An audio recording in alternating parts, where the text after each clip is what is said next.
বড় কাজ তো আমরা আপনাদের কনসেন্ট ছাড়া করতে পারি না, বুঝতেই পারছেন।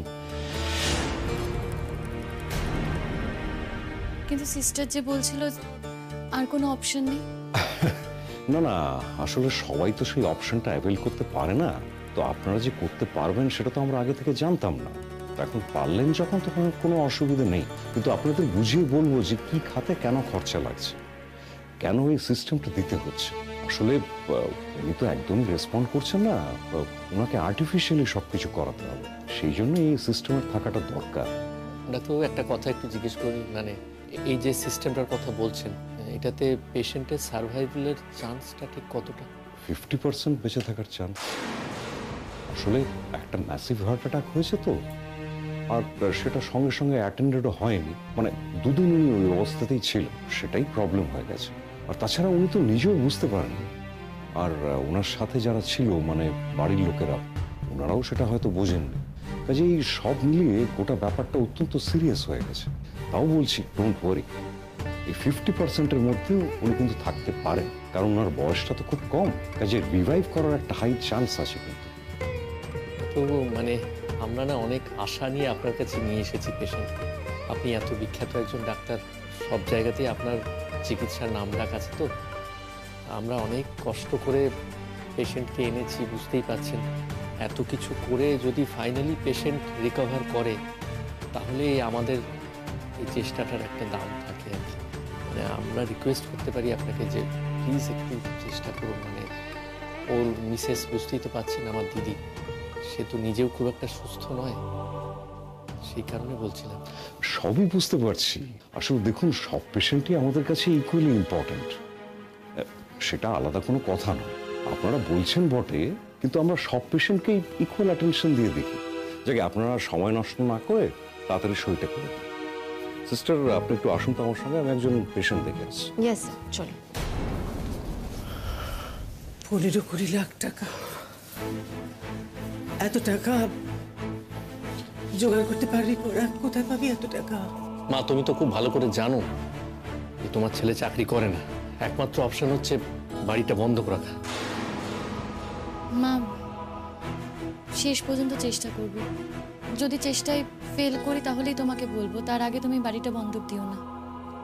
এক টুকরো সম্বল আছে আমাদের, তারপর মাথা গুঁজবো কোথায়? বাড়ি বন্ধক দিলে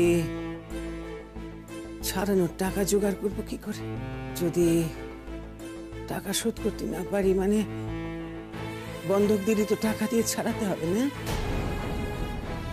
মা, তুমি ব্যাপারটা বোঝার চেষ্টা করো। তীর্থদা ভালো হয়ে গেলেই তো টাকাটা তোমাকে ফেরত দিয়ে দিতে পারবে। বুঝলুম, কিন্তু কবে তীর্থ ভালো হবে? আর না না, সে ভাবনা এখন থাক, সে যাই হোক। মানুষের প্রাণ তো তার চেয়ে দামি আর কিছু নেই। তার বাড়ির লোকেরা কিছু করছে না, কিন্তু আমরা যখন শুনেছি, আমরা যখন জেনেছি, আমরা তো চুপ করে বসে থাকতে পারি না বাবা। তবে আমার চিন্তা হচ্ছে যে ওই অশান্তি ছোট বৌমাকে নিয়ে আমার।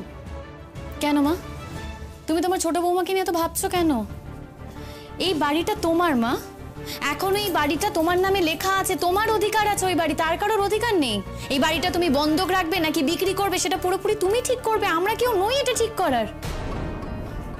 দেখো, হসপিটালে আলোচনা করা কিন্তু ঠিক হচ্ছে না, সাইনটা করতে হবে, দেরি হয়ে যাচ্ছে।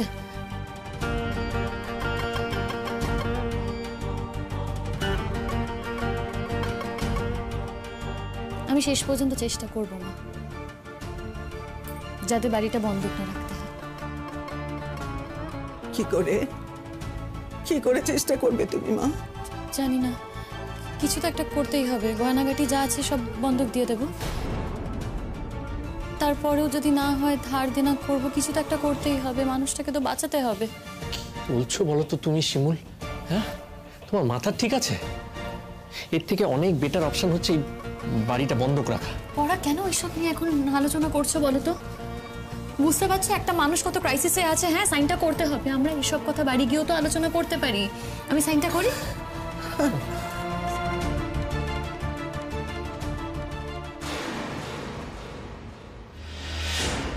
পুতুল, বলিও কি কথা? ও পরাগ, পরাগ, ও বৌমা, পুতুল তো এখানে ছিল, দেখছি না তো, কোথাও গেল কোথায়? সত্যি তো? দিদি কি আবার আগের মতো? দাঁড়াও, আমি এদিকটা দেখি। আমার মনে হয় আগের দিনের মতোই হয়েছে, জানো তো মা। কি? আগের দিন কি হয়েছিল জানো তো? আগের দিন এরকমই হসপিটালে পুতুলদি বাইরে বেরিয়ে গিয়েছিল, বেরিয়ে গিয়ে গান গাইছিল টাকা রোজগার করার জন্য। আজকে নতুন হসপিটালে এসেছি, নতুন জায়গা, তাই বোধহয় বেরিয়ে গেছে। কিন্তু এখন তো আমি বাইরে গিয়ে খুঁজতে পারবো না।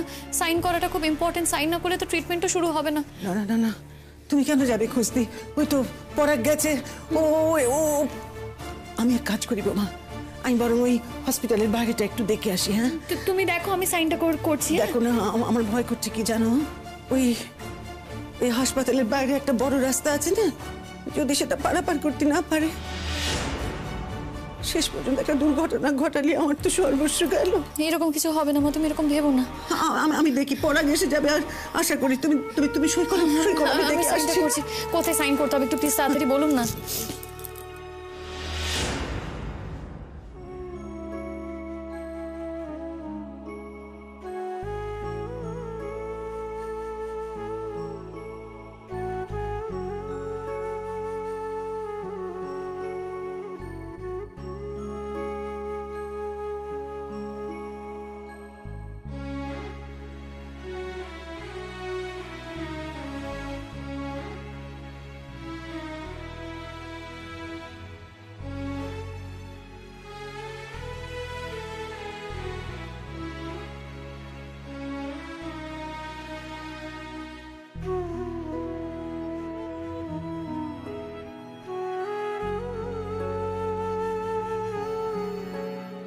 বিয়েওয়ালা মেয়ে একটা, দেখেছেন এদিকে কোথাও যেতে? দেখেনি?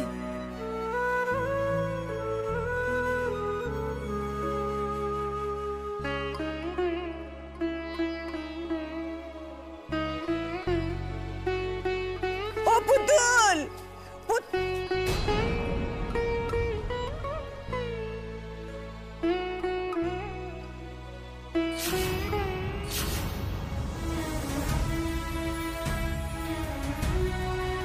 পুতুল গান গাইছে না? হ্যাঁ? পুতুল, ও পুতুল, ডাক্তারবাবু প্লিজ একটু দেখবেন। আমরা হার্ট অ্যান্ড সোল চেষ্টা করবো, ডোন্ট ওয়ারি, চিন্তা করবেন না। আসলে এই সময়ও আমাদের পক্ষে যা যা করা সম্ভব আমরা সবই করেছি, কিন্তু আনফর্চুনেটলি উনি রেসপন্ড করছেন না দেখে আমাদের বাধ্য হয়ে এই ব্যবস্থাটা করতে হচ্ছে। আমরা আপনাদের অবস্থাটা বুঝতে পারছি, আপনারা এখন চারিদিক থেকে নানান প্রবলেমের মধ্যে আছেন, তার উপর এতগুলো টাকা পয়সা খরচার ব্যাপার, তার উপর পেশেন্ট এতটা ইয়াং, ফাইনালি রিভাইভ করবে কিনা। আপনাদের মানসিক অবস্থা আমরা ভালোই বুঝতে পারছি, কারণ ডাক্তার হওয়ার আগে আমরাও তো মানুষ। কিন্তু আপনি এইটুকু ট্রাস্ট রাখুন আমাদের উপরে যে আমাদের তরফ থেকে কোনো অ্যাসিস্ট্যান্সের অভাব আপনাদের হবে না, আর পেশেন্ট কেয়ারে কোনো ত্রুটি থাকবে না।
ডাক্তারবাবু, আপনাদের ভরসাতেই তো আছি।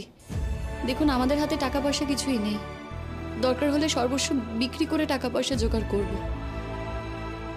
কিন্তু আপনার কাছে একটাই রিকোয়েস্ট, যে করেই হোক মানুষটার প্রাণটা ফিরিয়ে দিন, মানুষটাকে বাঁচিয়ে দিন প্লিজ।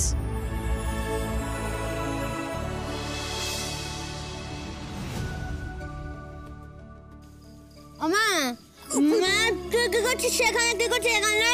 হ্যাঁ তুই এত ভালো গান গাইলে আমি তোমার চোখের জল ধরে রাখতে পারছি না মা। তুই একা একা এখানে এসে গান গাইছো? হ্যাঁ গগন গাইছিস তো, আমি কি করবো তাহলে? আমার পাশে তো তুই আর দাঁড়ালি না।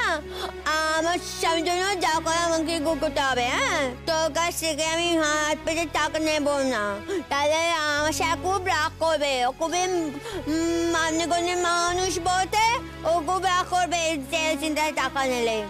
আর যদি শোনে আমি গান গেয়ে টাকা জোগাড় করে তারপর চিকিৎসা করেছি, ও খুব খুব খুশি হবে, বুঝলি তো? ও খুব খুশি হবে। সেই জন্য তো আমি গান গাইছি।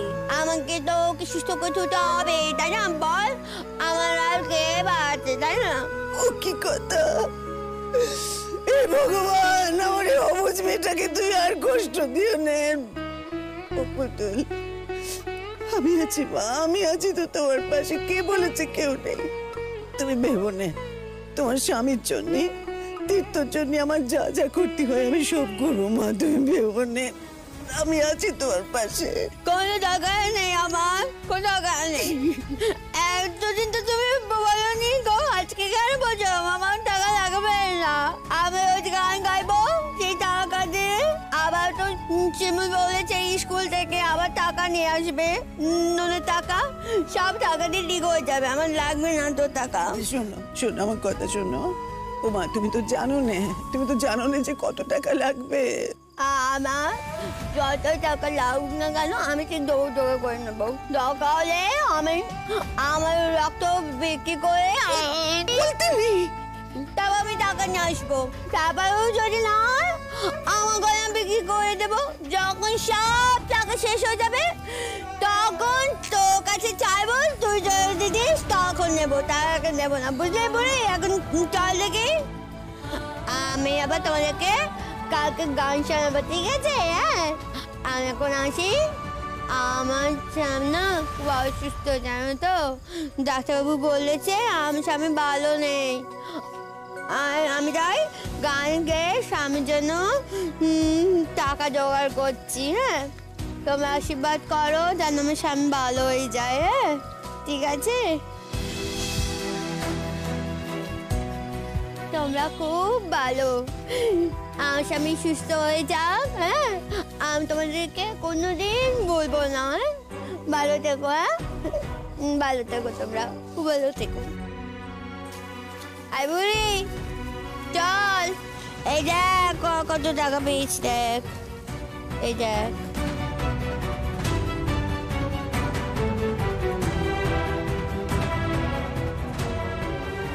চল, আগা কাটা হবে না, চল চল চল চল। রে বাবা, রে বাবা, উফ। কি ব্যাপার মা, ডাকছিলে আমায়? বসে কেন? ছোট বৌমা কোথায়? এই যে মা। বসো।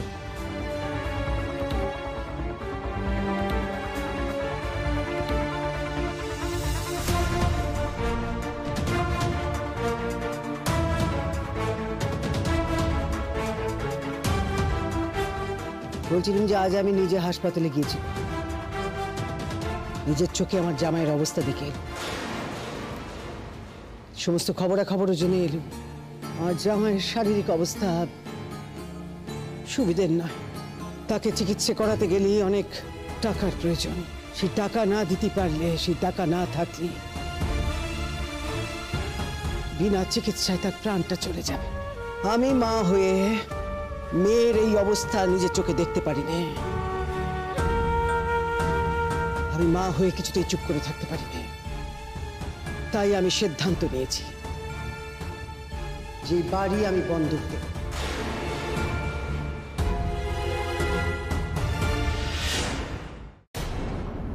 মা তুমি কি বলছো এগুলো? আমি জানতাম তুমি ওখানে গেলেই ওরা তোমাকে দিয়ে এসব কথা বলিয়ে নেবে, তোমার ব্রেন ওয়াশ করে ছাড়বে। কেন তুমি বাড়ি বন্ধক রাখবে কেন? আরে তোমার জামাইয়ের নিজস্ব পরিবার রয়েছে, তার দাদা বৌদি রয়েছে, সে যে বাড়িতে থাকে সেই বাড়িতে তার অংশও রয়েছে, তো সেটা তারা বিক্রি করুক, বন্ধক দিক, যা ইচ্ছে তাই করুক। আর তুমি কেন নিজের ছেলেদেরকে রাস্তায় নামিয়ে দেবে? তোমার বৌমা না হয় চাকরি করে, কিন্তু আমার চাকরিটা তো ও খেয়েছে।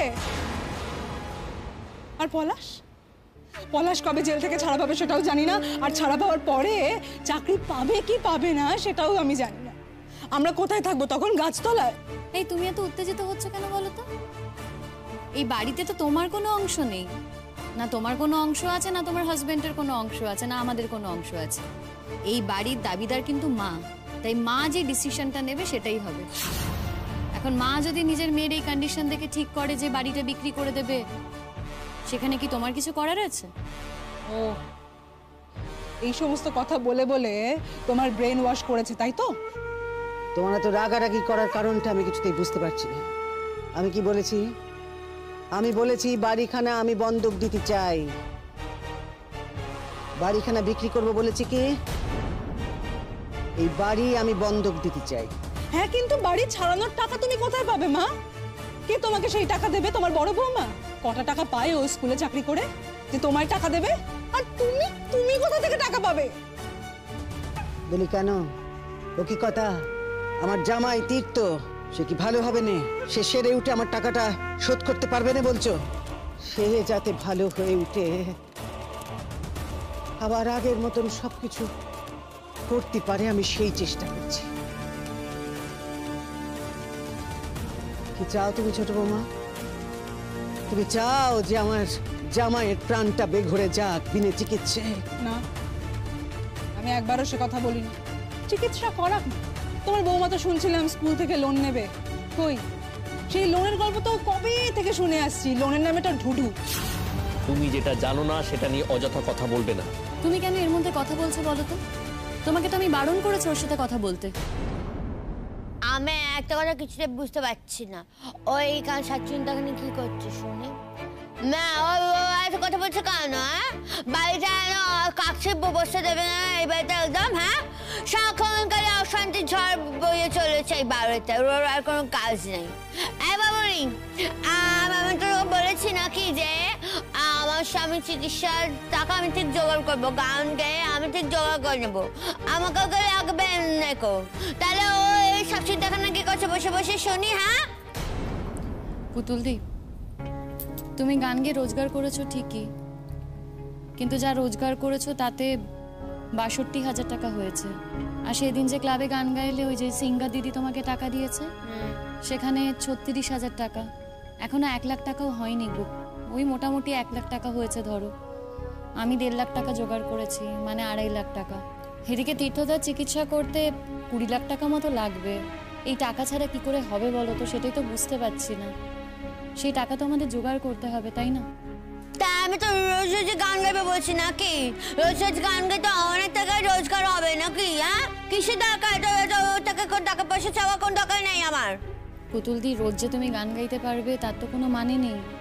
আর রোজ গান গাইলে এরকমই টাকা পাবে। আর রোজ কোথায় কোথায় তোমায় গান গাওয়াতে নিয়ে যাব বলো তো? হ্যাঁ, আর তোমার গানের ওপর ভরসা করে তো মানুষটাকে ফেলে রাখা যায় না, তার জীবন মরণের সমস্যা। তার থেকে বরঞ্চ একটা কাজ করলে হয় না? এই যে তুমি গান গাইছো, এই যে তুমি টাকা রোজগার করছো, সেই টাকাটা বরঞ্চ তুমি মায়ের হাতে তুলে দিও। মা যেরকম বাড়ি বন্ধক রাখার কথা বলছে সেরকমই বন্ধক রাখুক। তুমি মায়ের হাতে টাকাটা তুলে দেবে, মা সেই টাকা দিয়ে আস্তে আস্তে বাড়িটা ছাড়িয়ে নেবে। এই বাড়ি বন্ধক দেওয়া হবে না। তার মানে তোমার কথায়? হ্যাঁ, আমার কথা। তোমরা মাকে ইন্ধন জুগিয়ে মাকে দিয়ে বাড়িটা বন্ধক দেওয়া করাবে, তারপরে দেখা যাবে বহকলমে তোমরা এই বাড়িটা বন্ধক নিয়েছো। ভবিষ্যতে যখন মা এই টাকা শোধ করতে পারবে না, তখন তোমরা এই বাড়ি ভোগ করবে।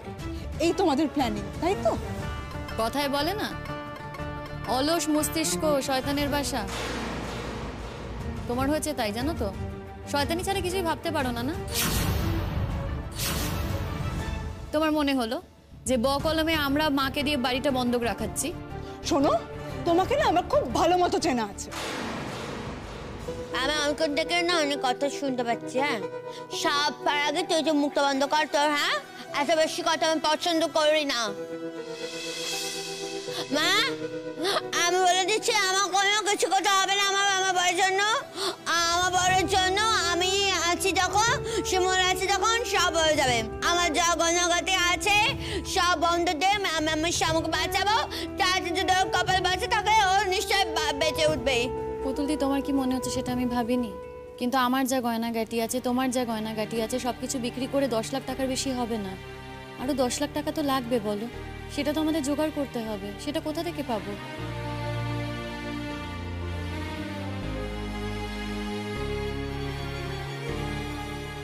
আমি কিন্তু সিদ্ধান্ত নিয়ে নিয়েছি যে বাড়ি আমি বন্ধক দেবই।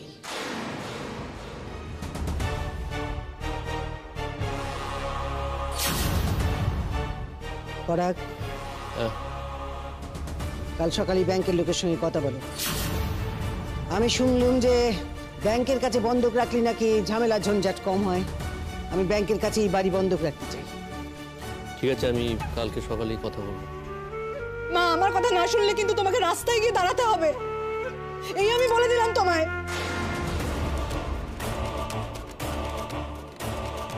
রাস্তায় দাঁড়াতে হলে রাস্তায় গিয়ে দাঁড়াবো,